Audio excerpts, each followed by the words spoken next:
Și constat că niciodată nu am mai văzut un loc în care să fie atâția bărbați.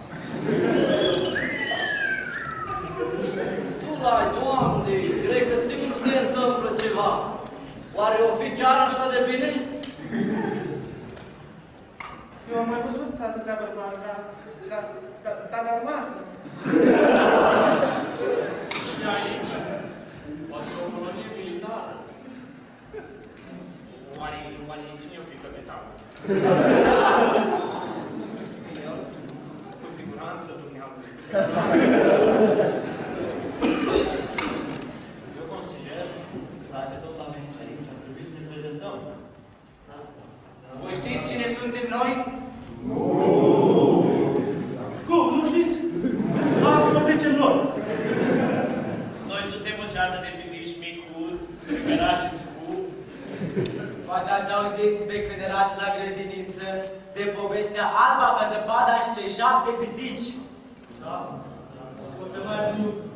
Pentru că timpul trece, iar ceata se mărește. Dar, cu siguranță, unii dintre voi se întreabă ce caută piticii aici. Vreți să aflați? Dacă da, o să vă spunem. Dacă nu, tot o să vă spunem. Prezența noastră aici se datorează morții Albei ca zăpadă.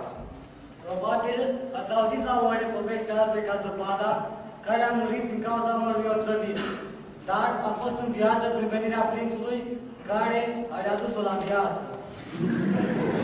Acum a murit din nou, dar a murit din cauza bolii bătrâneții.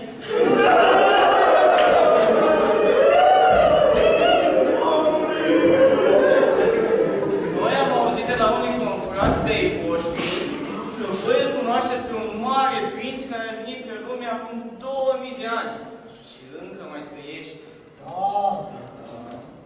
Noi am auzit că acest prinț are o putere magică și că ar putea să o aducă pe Alba ca zăpada înapoi, să o reînvie. Sunteți de acord? Oare prințul o va săruta și Albă ca zăpada va învia? Sigur, prințul are o prințesă și cred că nu o să rupă. Așa că nu va înșela. Presupun că voi știți ce va face ca să o învie. Bănuiesc că și pe voi va învia. Deoarece sunt unii dintre voi care au o vârstă înaintată și au o vitalitate rară. Noi ne gândeam că în fața acestui prinț trebuie să prezentăm ceva. Noi știm să facem multe. Ce am folosit? Eu știu, sunt florile. Sau probata! Eu știu să mănânc. Pe lângă toate acestea, mai știm să...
Voi puteți să-mi prezentați pe acest prinț, vrem să-l vedem.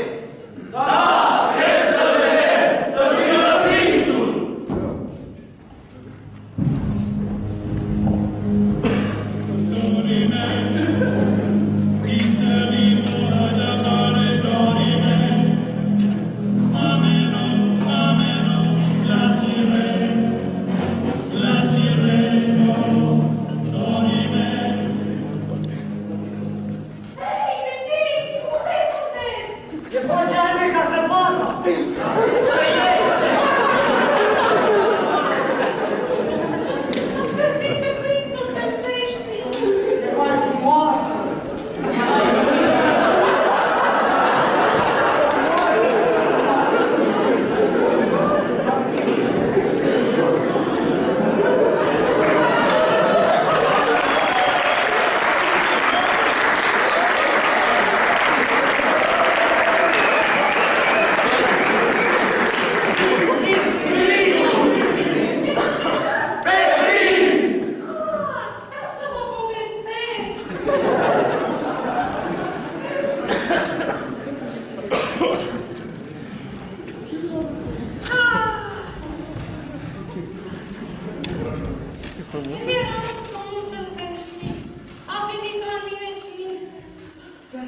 te sărutat. Nu, îngerașule.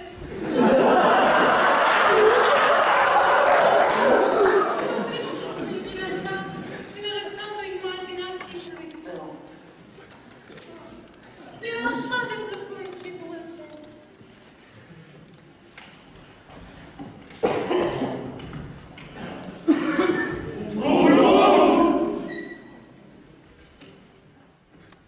Acest prunc, fiind Dumnezeu, s-a făcut om pentru ca noi să